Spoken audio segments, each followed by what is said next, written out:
जी अस्सलाम वालेकुम and welcome to Urdu IT academy lecture number 10।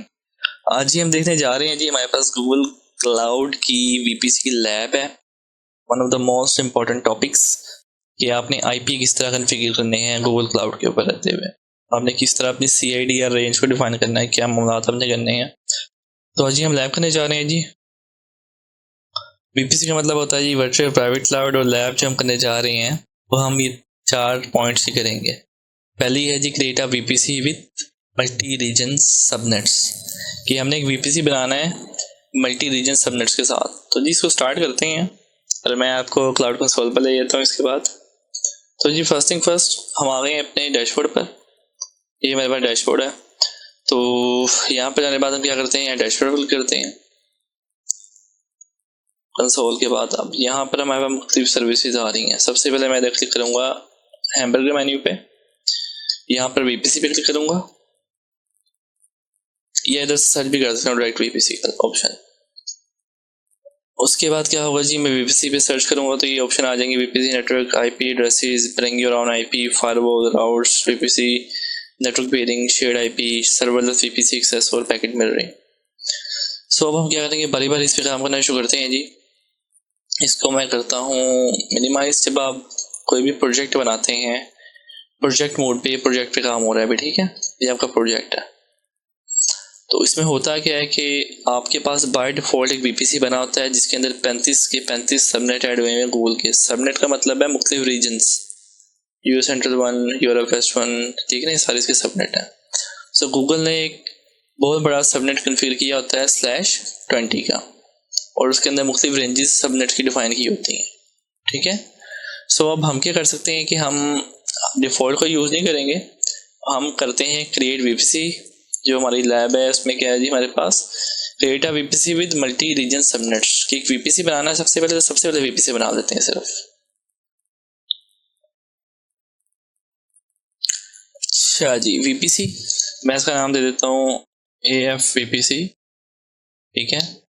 Abdul फाज VPC, my test माई नहीं से कुछ करते हैं, अब्दुल फहद प्रोड VPC, माई प्रोडक्शन VPC, ठीक है। सबसे पहले ये दे दिया। उसके बाद कहता है कि VPC वाला IPv6 में IPv6 रिक्वायर्ड नहीं है, इसे डिसेबल करता हूँ। सबनेट्स की बात करता है कस्टम पे, ऑटोमेटिक सबनेट मैंने भी कन्फिगर नहीं करने, मैं ऐसे करता हूँ कैंसिल। तो इसे मैं कैंसिल कर देता हूँ।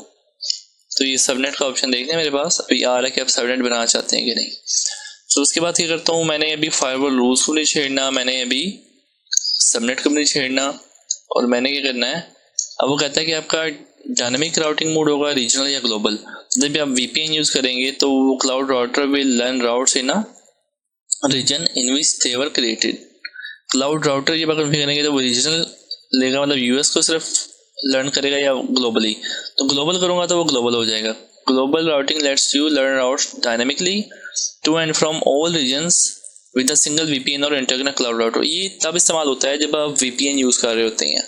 तो VPN जब आपने कन्फिगर करना है, आपने उसको हब एंड स्पोक बनाना है, तो आप उसे ग्लोबल पे रखेंगे, याद रखिएगा। सो इसे मैं रीजन पे भी रखता हूँ, इसकी ज़रूरत नहीं है। Enable DNS API to pick a DNS policy. अगर आपने DNS पॉलिसी कन्फिगर करनी हो, कोई DNS कन्फिगर करना हो अपने VPC के अंदर, तो आप इसको एनेबल कर लेंगे, लेकिन मैं अभी वो भी नहीं कर रहा। और एक चीज़ होती है मैक्सिमम ट्रांसमीटर इन MTU, इसको हम बाय डिफॉल्ट ऐसे ही छोड़ देंगे। तो मैं क्रिएट करता हूँ इसको। अगर मैंने इसको बाय कमांड क्रिएट करना हो तो इसकी कमांड ये आ गई मेरे पास। गूगल ने क्लाउड शेल की कमांड भी सारी दे दी है मुझे। इसे कॉपी करूँगा, नेक्स्ट टाइम यहाँ पर मैं इसका नाम चेंज करूँगा, क्रिएट करता हूँ। मतलब इस तरीके से मैं बड़ा क्विकली कमांडें बना के भी काम कर सकता हूँ। सो मैं इसे क्रिएट कर दूंगा जी, और ये मेरा VPC क्रिएट हो गया।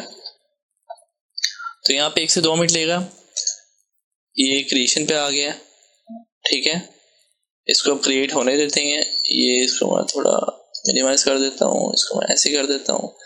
तो यहाँ पे कहता है जी सक्सेसफुली क्रिएटेड नेटवर्क ए प्रोड VPC। से रिफ्रेश करता हूँ, इसे रिफ्रेश किया तो ये जी मेरे पास आ गया मेरा VPC, जिसके पास 0 सबनेट्स हैं। अब एक मैंने VPC बना ली है। अब मैं क्या करने जा रहा हूँ जी, मैं इसका बनाने जा रहा हूँ एक सबनेट, ठीक है। अब मैं क्या करता हूँ जी, यहाँ पे जो ऑप्शन आ रहे हैं पहले ऑप्शन से एक्सप्लोर कर लेते हैं। जो हमने कन्फिगरेशन की थी my production VPC, custom subnets होंगे, रीजनल राउटिंग मोड होगा और डिसेबल्ड है इस पे IPv6 वाली पॉलिसी है। सो यहाँ पर क्या है, एनेबल DNS API कन्फिगर करनी हो, DNS पॉलिसी लगानी हो तो ऐसे कन्फिगर करूँगा। उसके अंदर हम ये डिफाइन कर सकते हैं कि हमारी मतलब अब्दुल फाहद डॉट लोकल मेरा एक जो है DNS इन सब मशीनों पे अप्लाई हो जाएगा। तो मैं अगर वो DNS बना के एक VPC पर लगाऊंगा तो जितनी मशीनें बनेंगी वो उसके साथ स्टिक हो जाएगा। तो इसका इस्तेमाल यहाँ पे होता है कि अपना डोमेन नेम सर्वर यहाँ पे आप कन्फिगर कर सकते हैं। तो इसको मैं अभी नहीं छेड़ता, मैं ऐड सबनेट करता हूँ। मैंने मल्टी रीजन सबनेट्स बनाने हैं। मैं करता हूँ जी US SUBNAT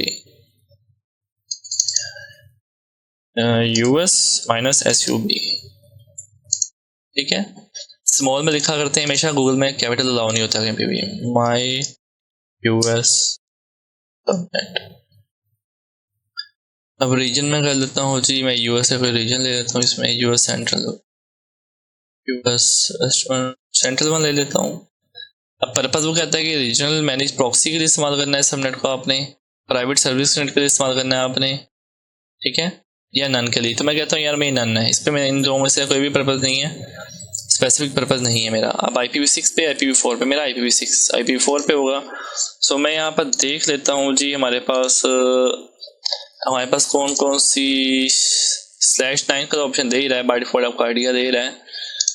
नंबर आपको चीज़ दिखाता हूँ, एक नंबर ऑफ, आपको IP सबनेटिंग या इतना वीक है ना तो आप इसको ऐसे भी यूज़ कर सकते हैं।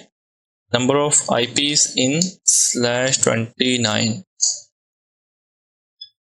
/29 में 8 IP होते हैं, /30 में कितने हैं और कम हो जाएंगे, 2 IPs हैं। सो आपके 2 IPs हैं, मैं एक /30 पे आपको बना के दिखाता हूँ मशीन। शाह जी 172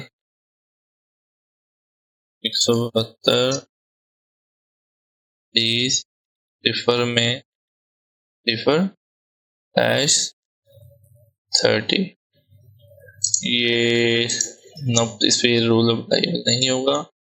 /29 में कितने IP आते हैं जी मेरे पास? /29 में आई थिंक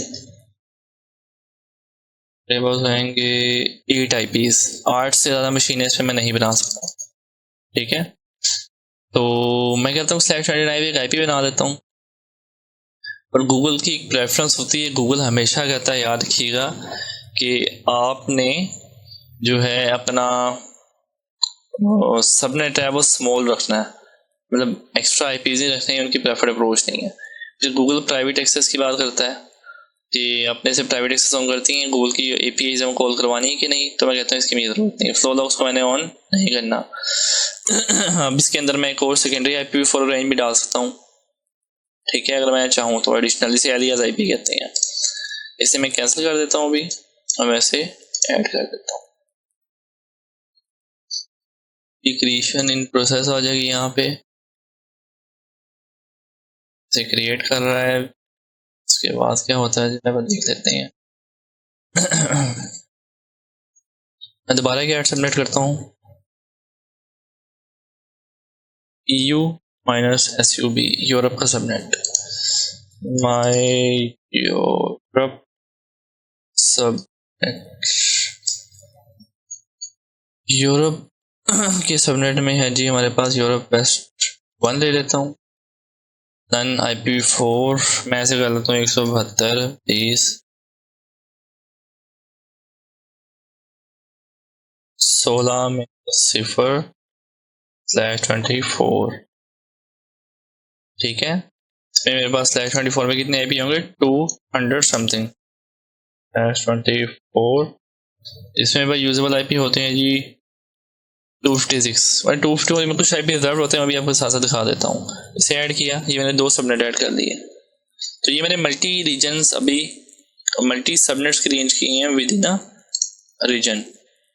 अच्छा, ये भी मैंने क्या किया कि मैंने 2 सबनेट बनाए हैं IPv4 बेस्ड, एक /24 पे एक /29 में, ठीक है। और इसके अंदर है जी मैं क्या कर रहा हूँ, अब आईपीज वगैरह कन्फिगर करके देख लेते हैं, स्टैटिक चीज़ें देख लेते हैं क्या चीज़ें। अभी 2 सबनेट तो मैंने बना दी है, एक रीजन है और मल्टी सबनेट है, ये काम मैंने कर लिया। Setup internal only private IP static, setup only private IP static, external है प्राइवेट आईपी एड्रेस। चलिए बाकी ये देखते हैं। हमने एक वीपीसी बना लिया, मल्टी सबनेट बना लिए, ठीक है। अब setup internal only private IP, ये क्या चीज़ होती है? स्टैटिक एक्सटर्नल आईपी क्या होता है, प्राइवेट आईपी एड्रेस क्या होता है, ये मैं आपको बताता हूँ। सेटअप प्राइवेट आईपी स्टैटिक, अच्छा ये आईपी एड्रेसेस में आप आते हैं तो पहले ये काफ़ी डिफरेंट था console, now they are making it much better और डिफ्रेंसिएशन कर दी चीज़ों में। अब आपकी सारी चीज़ें आ जाएंगी, और आ जाएगा इंटरनल आईपी आ जाएंगे, एक्सटर्नल आईपी आ जाएंगे, IPv4 एड्रेस और IPv6 एड्रेस आ जाएंगे, ठीक है, सबसे इम्पोर्टेंट चीज़। सो अब यहाँ पे आपके पास आईपीज आ रही हैं 172 के अंदर, आप देख रहे हैं कि जो बाय डिफ़ॉल्ट सबनेट चाह रहा है उसकी मेरे ख्याल में भी दिखा रही है, ये वही है। सो मैं आपको इसे सॉर्ट आउट कर देता हूँ अपने वीपीसी से। मेरा वीपीसी क्या है जी, मैंने अभी क्रिएट किया है, वीपीसी का नाम है AF Prod VPC, ठीक है, AF Prod VPC। मैं आईपी एड्रेस में जाता हूँ, AF Prod VPC, इसे टैब दबाता हूँ तो ये मेरा फिल्टर हो गया, इसे एंटर कर देता हूँ, ये भी चलेगा। सो AF Prod VPC में कोई भी आईपी एड्रेस अभी मैंने नहीं किया, तो ऑल इंटरनल आईपी एड्रेसेस देख लेता हूँ और एक्सटर्नल आईपी एड्रेस देख लेता हूँ। कुछ भी कॉन्फ़िगरेशन यहाँ पे नहीं की मैंने अभी, ठीक है। तो जी मैं क्या करूँगा, यहाँ पे मैं इंटरनल आईपी एड्रेस में जाता हूँ और सबसे इम्पोर्टेंट चीज़ मैं आपको दिखाऊँ कि reserved IPs in Google VPC के कौन कौन से आईपी होते हैं यूजेबल।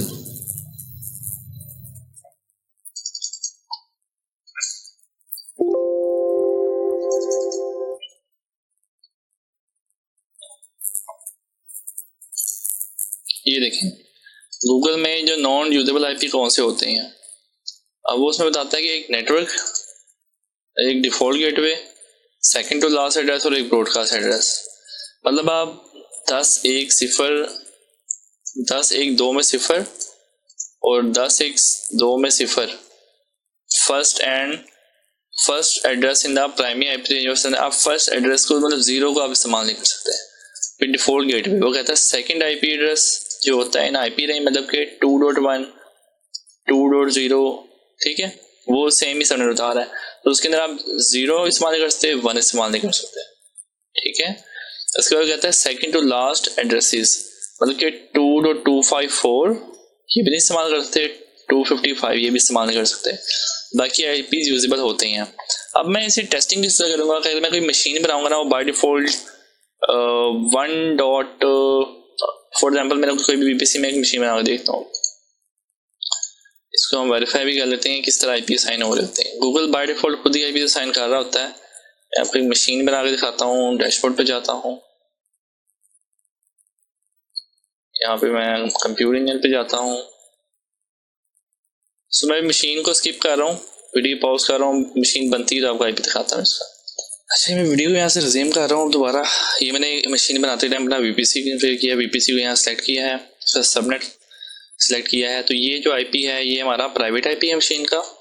इसके बाद IPv4 देना है, कहता है प्राइमरी इंटरनल आईपी क्या है, ऑटोमेटिकली साइन करना है, मतलब जो DHCP से रेंज आ रही होती है हमारे पब्लिक की। गूगल में ना हमेशा मशीन की 2 आईपीज होते हैं, याद रखिएगा, एक पब्लिक आईपी होता है, एक प्राइवेट आईपी होता है। ये हर मशीन के साथ इस्तेमाल होता ही होता है, चाहे आप उसे कहें या ना कहें, प्राइवेट तो कन्फर्म है ना, और इसे आप यहाँ पर नन नहीं कर सकते। पब्लिक आईपी को आप नन कर सकते हैं कि आपको रिक्वायर्ड है कि नहीं इस पर पब्लिक आईपी लगाना है कि नहीं। तो यहाँ पर जो प्राइवेट आईपी है उसको मैं स्टैटिक भी कर सकता हूँ कि मैं यही आईपी मुझे मिले, लेकिन मैं अभी इसे ऑटोमेटिक पे जाने दूंगा और बाद में से रिजर्व करके देखता हूँ। अगर आपने उसे पब्लिक आईपी लगाना है तो मैं इसे एफिमेरल करूँगा तो ये पब्लिक आईपी इस पर लगा देगा। फिर प्रीमियम और स्टैंडर्ड टियर क्या होता है कि लैब एक सेपरेटली इसे करके देखेंगे। तो अभी क्या मैं कहता हूँ यार इसका प्राइमरी आईपी ऑटोमेटिक कर दो, मुझे ये पब्लिक आईपी इस पर नहीं चाहिए, इसमें नन कर देता हूँ, और ये इसका इंटरनल आईपी है। तो 2 आईपीज याद रखिएगा हमेशा होते हैं, एक पब्लिक होता है एक प्राइवेट होता है, इंटरफेस एक ही होता है। ये बात आप देखेंगे, मैं आपको आगे दिखाता अभी मशीन पे। इसे मैं नीचे कर देता हूँ और ये मैं मशीन बना रहा हूँ, क्रिएट कर रहा हूँ। तो अब इसके बाद VPC में आगे देखते हैं कि क्या शो हो रहा है। ये मैं वीडियो ज़ूम कर रहा हूँ यहाँ से दोबारा। अब आप देखेंगे कि जो मेरे पास मशीन थी मेरी, जो मैंने आईपी बनाया तो उसके अंदर बाय डिफ़ॉल्ट आईपी क्या मिला 172.20.2।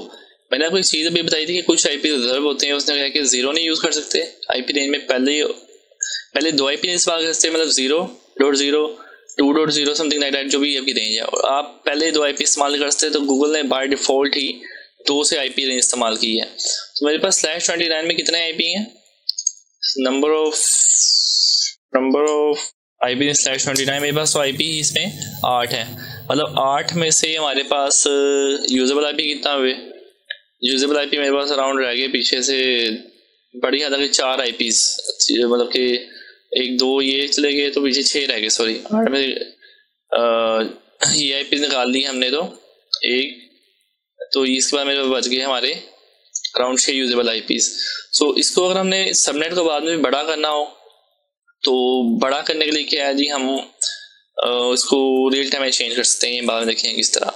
सो अभी हम देखते हैं इंटरनल आईपी क्या है। तो इंटरनल आईपी हमने देखते हैं एक मशीन का इंटरनल आईपी होता है, ठीक है। ये हमने वॉच कर लिया अभी इंटरनल ओनली प्राइवेट आईपी, ठीक है।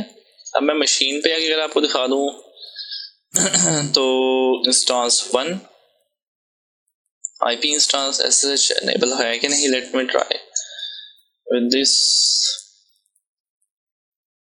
और ये कनेक्ट होता नहीं, इस पर कुछ प्रोजेक्ट पे एरर है, परमिशन के इस पर मैं नहीं कर पाऊंगा।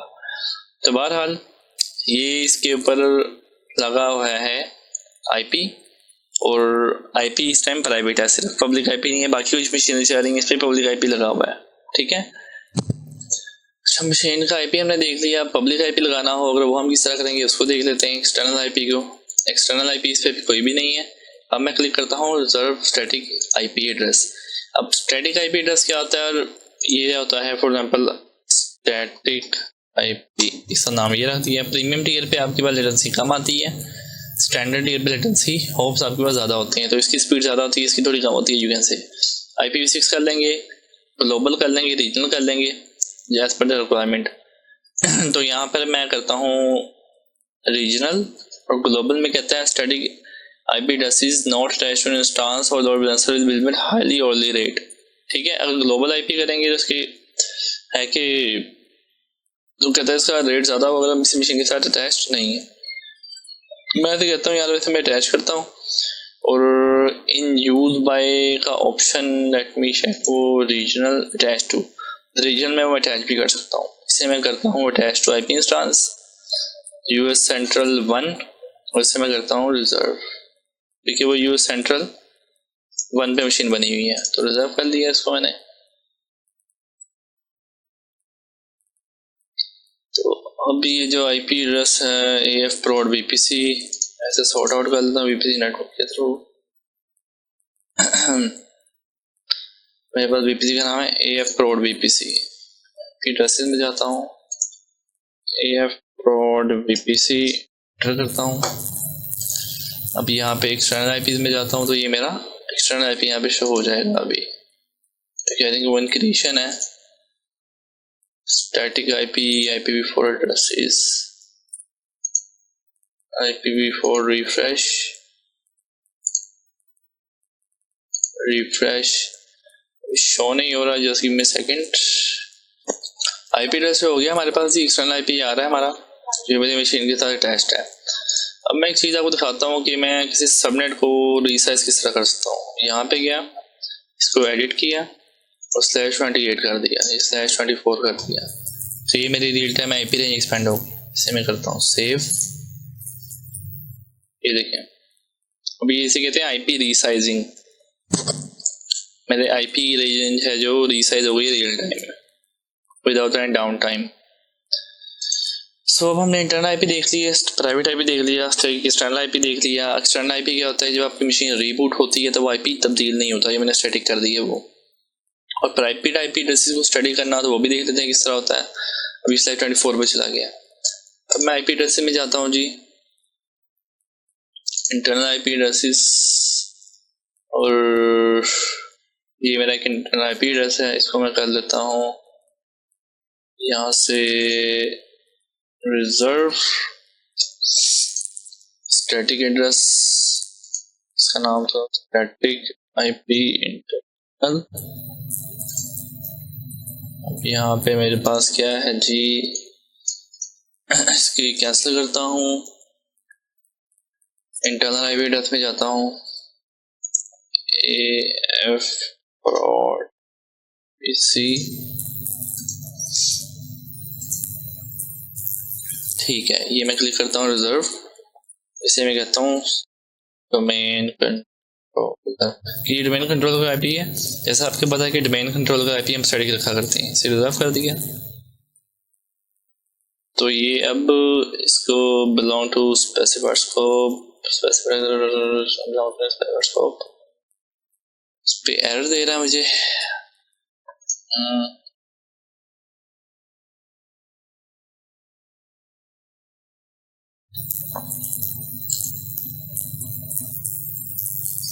देखिए मैंने इसके आईपी की रेंज वो रीसाइज की है ना, इसलिए वो मुझे एरर दे रहा है। इनवैलिड वैल्यू फॉर फील्ड और specified IP does not belong to specified scope. इस पे मुझे इसलिए अब एरर देना शुरू हो गया है। स्टैटिक एक्सटर्नल आईपी एड्रेसेस, ये मैंने आईपी रीसाइजिंग किया ना, इसकी वजह से मुझे मसला दे रहा है बेसिकली। लेकिन मैं आपको चीज़ दिखाता हूँ कि मैं इसको इस तरीके से भी कर सकता हूँ। Let me check from this point कि अगर मैं इसके VPC में जाता हूँ, स्टैटिक इंटरनल आईपी एड्रेसेस, इसको रिजर्व करता हूँ यहाँ से, yes static IP address my private IP static, इसको मैं करता हूँ इस पे, यस इस पे, और साइन आर पे लेट मी चूज 172 20 0 में 5 पर्पल नोट शेयर और रिजर्व। सो जी रिफ्रेश हो रहा है और ये आईपी एड्रेस एक रिजर्व हो जाएगा। इन यूज पे किसी पे नहीं है। जब मैं नेक्स्ट टाइम मशीन बनाऊंगा तो मैं किसी मशीन के साइज को स्टिक कर सकता हूँ। तो जितने भी रिसोर्स बनेंगे उनको ये आईपी किसी को ये आईपी में साइन स्टैटिकली कर सकता हूँ, क्योंकि गूगल का DHCP बाय डिफॉल्ट अपनी मर्जी से आईपी साइन कर रहा होता है। तो अगर मैं स्टैटिक कर दूंगा तो वो उसी मशीन इंस्टांस को मिलना शुरू हो जाएगा। तो ये हो गया जी मेरा static internal IP address. External static IP address भी मैंने देख लिया। Ingress egress fire rules for VPC और IP subnet tag service count setup network service tier भी मैंने देख लिया कि जब हम इसको यूज़ करेंगे तो इसकी एक सेपरेट लैब भी अभी ट्राई मैं करवाऊँ, लेकिन इसमें से लेटेंसी का फ़र्क होता है कि जो होता है प्रीमियम टियर की लेटेंसी कम होती है और स्टैंडर्ड की टियर की लेटेंसी ज़्यादा होती है। इंग्रेस एग्रेस फायरवॉल रूल्स को दिखा देता हूँ। ये फायरवॉल रूल्स किस तरह काम करते हैं। हम जाते हैं फायरवॉल रूल्स पे। अब जो मैंने अपने 2 VPC बनाए हैं उस पर कोई भी फायरवॉल रूल मैंने अलाउ नहीं किया। सो मैं क्या करता हूँ जी, आपको एक रूल बना कर दिखाता हूँ। AF prod VPC, ये मेरा VPC है तो कोई भी रूल नहीं है। क्लिक करता हूँ, मेरे पास एरर क्यों शो कर रहा है ये,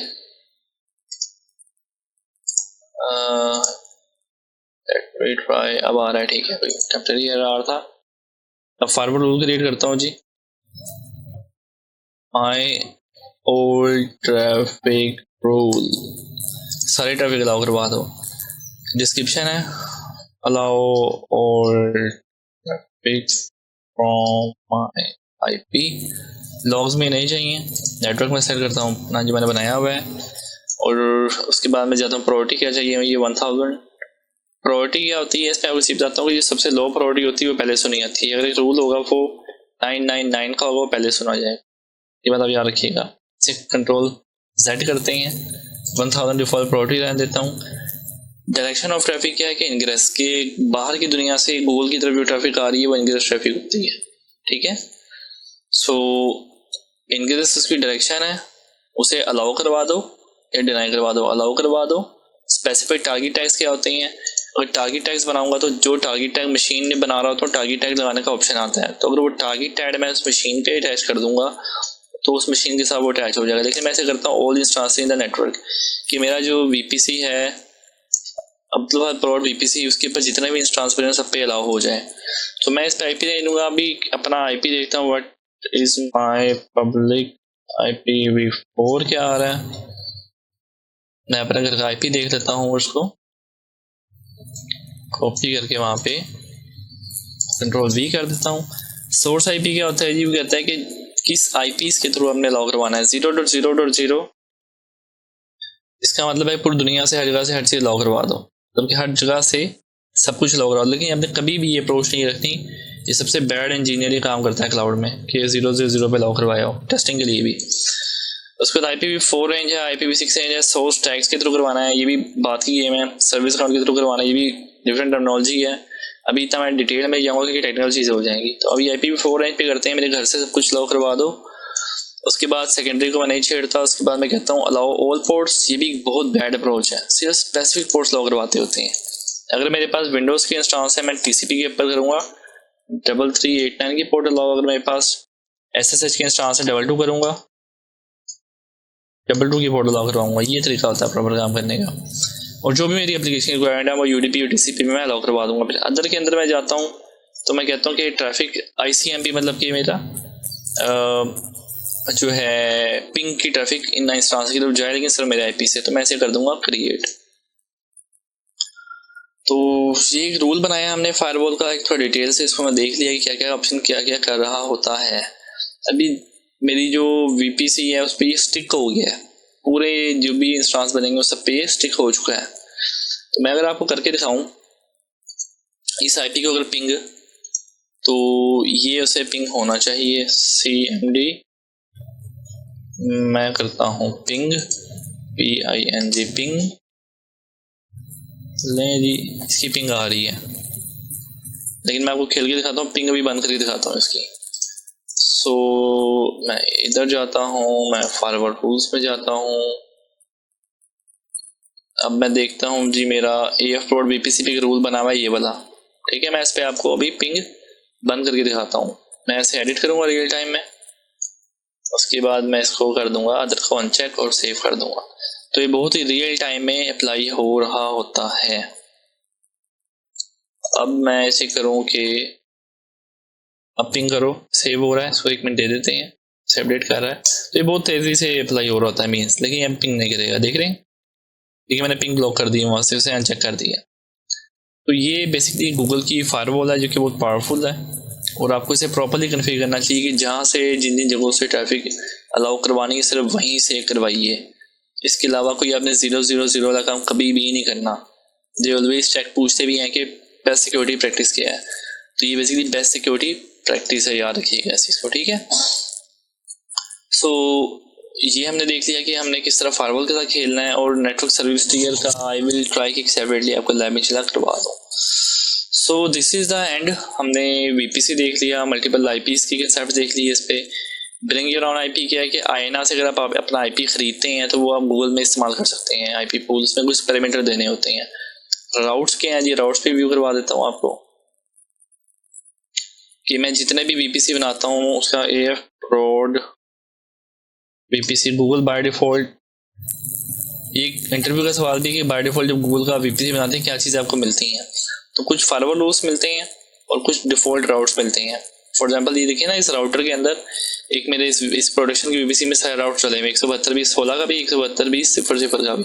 मतलब कि ये राउट चले हुए हैं राउटर के अंदर, मेरे राउटर के अंदर इसके, तो मतलब ये आपस में कम्युनिकेट कर सकते हैं। और जो इंटरनेट की तरफ राउट जा रहा है वो 0.0.0.0 को जा रहा है। अगर मैं इसे डिलीट कर दूंगा तो मेरा इंटरनेट की तरफ ट्रैफिक जानी बंद हो जाएगी, और मैं किसी फायरवॉल को इंस्टॉल करके अपने नेटवर्क में उसके थ्रू ट्रैफिक भी निकाल सकता हूँ, ठीक है। तो ये है कि ये मेरे फायरवॉल के राउट्स डले हुए हैं बाय डिफॉल्ट। जब मैं एक और नया VPC भी जब मैं एक नया और सबनेट भी बनाऊंगा वो भी बाय डिफॉल्ट यहाँ पे राउट ऐड करवा देगा। ये मतलब याद रखिएगा, जो मैं ऐड करवाता हूँ वो राउट ऑटोमेटिकली ऐड होते रहेंगे। फिर VPC नेटवर्क पेयरिंग को देख लेते हैं क्या चीज़ है जी। VPC नेटवर्क पेयरिंग है कि आपने ये VPC नेटवर्क पेयरिंग 2 वे होती है, ये बात हमेशा याद रखिएगा। इसके अंदर प्रोजेक्ट टू प्रोजेक्ट अपने पेयरिंग करनी होती है। ये प्रोजेक्ट के दरमियान में कम्युनिकेशन करवानी है VPC की, तो VPC नेटवर्क पेयरिंग इस्तेमाल होगी। शेयर्ड VPC है कि आप किसी के साथ शेयर करवा सकते हैं जो मुख्तलिफ आपके, मैंने आपको स्लाइड दिखाई थी ना, बेसिकली उससे रेलेवेंट चीज़ है कि आप पेयरिंग कहाँ पे इस्तेमाल करते हैं, शेयर्ड VPC कहाँ पे इस्तेमाल करते हैं। सेंट्रल अप्रोच के लिए आप शेयर्ड VPC को सेटअप करते हैं, तो ये ऑर्गेनाइजेशन लैब पे बहुत काम कर रहा होता है। फिर सर्वरलेस VPC एक्सेस गूगल की डेटा साइंस की सर्विसेज सर्वरलेस VPC एक्सेस को यूज़ कर रही होती हैं। तो इसे गो बैक कर देता हूँ। पैकेट मिररिंग का ऑप्शन था, मैंने बताया कि इसके अंदर आप एक इंस्टांस बनती है, आपके पैकेट्स को मिरर करके उसके थ्रू राउट करवा रही होती है। सो ये इसके छोटे छोटे ऑप्शन थे। I will try my best कि मज़ीद कुछ एडिशन लैब्स में इसके अंदर आपको करवा पाऊँ। तो this was the end of lab today and ये लिंक्स बड़े इंपॉर्टेंट है इसको स्टडी करने के लिए। इसका मकसद अभी लैब का सिर्फ ये था कि हम सिंपल सा गो थ्रू करें। अगर आप IP नेटवर्किंग में थे तो जी बेसिक चीज़ें ये हैं कि गूगल के अंदर नेटवर्किंग समझने के लिए आपको फिजिकल लेवल पे नेटवर्किंग नहीं सीखनी पड़ती कि क्या आपको राउटर कैसे कॉन्फ़िगर करने हैं, पोर्ट अप किस तरह करनी है, राउट्स किस तरह ऐड करने हैं, स्टैटिक राउट्स डायनामिक राउट्स किस तरह ऐड करने हैं, वो आपको इतनी ज़रूरत नहीं है सीखने की हार्डवेयर लेवल पे। लेकिन आपको बेसिक नेटवर्किंग की चीज़ें बताना चाहिए कि IP राउट्स लेयर 2 क्या होता है, लेयर 3 क्या होता है, बेसिक कॉन्सेप्ट्स हैं।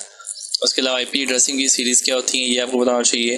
लेयर 3 पे कम्युनिकेशन किस तरह काम करती है, लेयर 2 पे कम्युनिकेशन किस तरह काम करती है, आपके इंटरफेसेस नेटवर्क इंटरफेसेस क्या होते हैं। ठीक है, बेसिक कंसेप्ट्स अच्छे होने चाहिए आपके। अब्दुल वली खान हैं एक यूट्यूबर, उनकी लेक्चर आई थिंक पढ़े हुए हैं, वो बड़े इजी टू लर्न है। और आई थिंक शायद जो है उर्दू IT अकेडमी के भी ऑफिशियल चैनल पे नेटवर्किंग की SCCNA की सीरीज पढ़ी है, आप उसे वॉच कर सकते हैं नेटवर्किंग मास्टरी करने के लिए। तो ये एंड ऑफ लेक्चर था जी। इसके अंदर हमारे पास कुछ कॉन्फ़िगरेशंस लेवल की चीज़ें थी।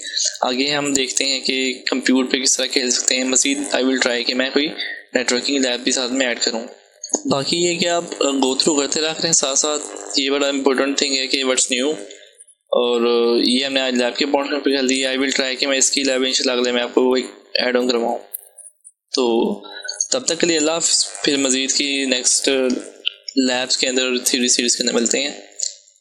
टेक केयर, अल्लाह हाफ़िज़।